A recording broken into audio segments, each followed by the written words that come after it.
नमस्कार दोस्तों, आज फिर एक बार स्वागत है आपका मेरे चैनल पर। दोस्तों, आज मैं लेके आपको लिए पति पत्नी की कहानी, क्योंकि दोनों का जीवन प्रकृति से जुड़ा हुआ रहता है। ऐसे में पति पत्नी का प्यार की बातें करेंगे, क्योंकि कभी ना कभी हम लोगों को पति पत्नी तो बनेंगे। ऐसे में हस्बैंड वाइफ हम सभी के जीवन में सकारात्मक सोच के साथ अच्छी पहल करने की जिम्मेदारी को आगे बढ़ाएगी।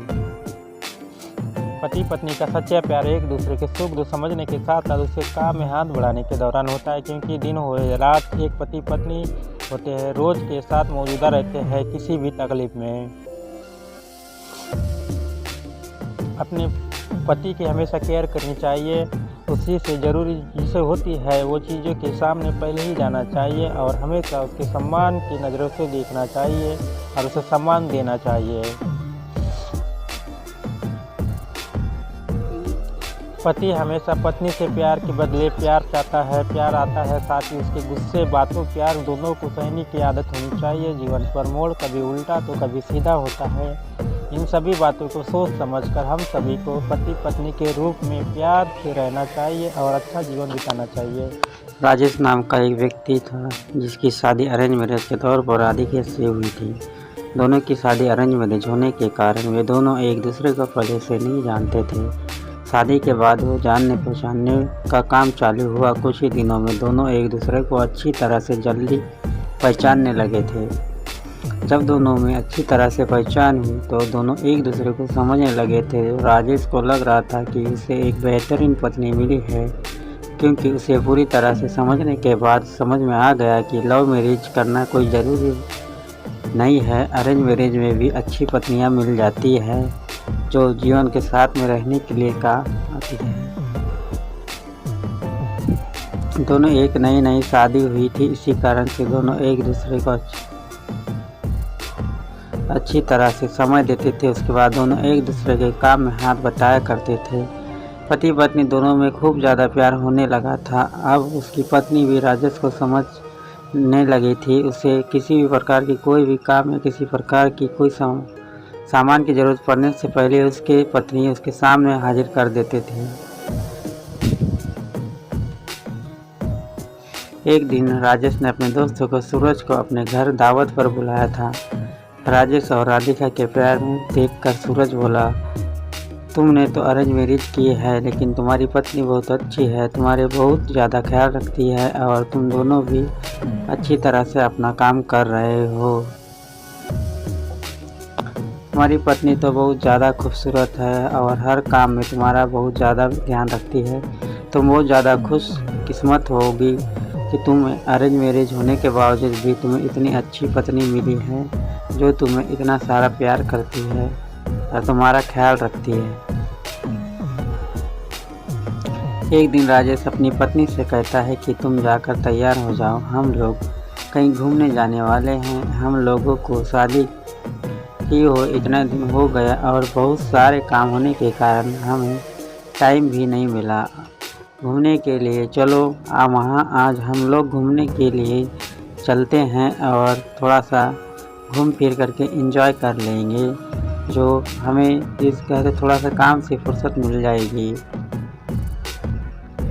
इतना सुनकर उसकी पत्नी राधिका कहती है कि आपने तो बिल्कुल अच्छा कहा जी, बहुत दिनों से हम लोग कहीं घूमने नहीं गए। अच्छा हुआ आज आपने बोल दिया, हम लोगों का मन नहीं लग रहा था। चलो कहीं घूम कर आते हैं और थोड़ा सा एंजॉय करके आते हैं। दोनों एक कार में बैठकर घूमने के लिए निकल पड़े। रास्ते में जब हाईवे पर गाड़ी जाती है तो उसे एक बड़ी गाड़ी में टक्कर होने के कारण दोनों दुर्घटनाग्रस्त हो जाते हैं। राजेश को जब होश आ जाता है तो वह हॉस्पिटल में जैसे ही होश में जाता है वह अपनी पत्नी को ढूंढने लगता है और कहता है मेरी पत्नी कहाँ है। वो उसे देखने के लिए व्याकुल हो जाता है। तभी को अपनी पत्नी को ढूंढते ढूंढते दूसरे कमरे में चले जाता है, जहाँ वो देखती है कि उसके सर अथवा पैर में दो पैर में बहुत ज़्यादा चोट आई है और वो ज़्यादा चोटीली है।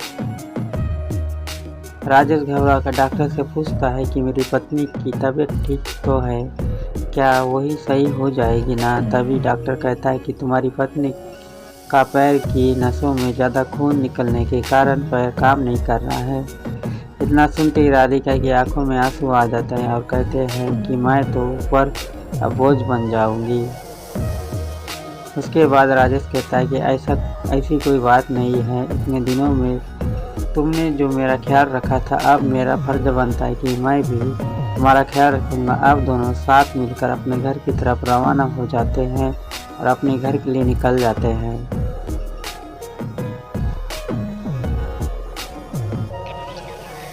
घर जाकर दोनों एक दूसरे के बिना ना रहने की कसम खाई थी। फिर उसके बाद फिर वह अपनी जॉब को छोड़कर घर से ही वर्क टू होम मतलब कि काम वर्क फ्रॉम होम किया करता था। साथ ही घर जाकर अपनी पत्नी की मदद तथा उसका देखभाल करता था।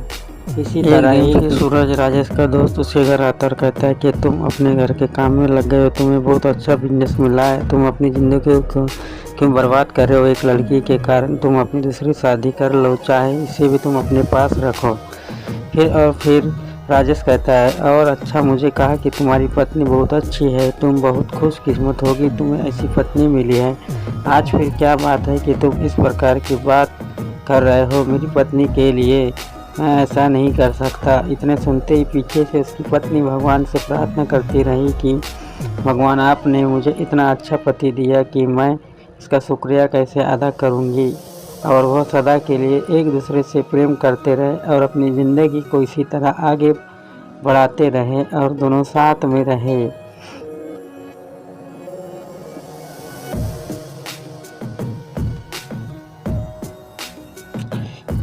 इसीलिए मेरा मानना है कि चाहे पत्नी जैसी भी हो, उसे कभी नहीं छोड़नी चाहिए और पत्नी को कोई तकलीफ़ होती है तो उसका साथ देना चाहिए, ना कि उसका साथ छोड़कर चले जाना चाहिए। दोस्तों ये मेरी छोटी सी कहानी है, लेकिन एक सच्ची है जो आपके साथ शेयर कर रहे हैं। आपको कहानी कैसी लगी कमेंट में ज़रूर बताओगे दोस्तों। मैं मिलता हूँ नेक्स्ट वीडियो में।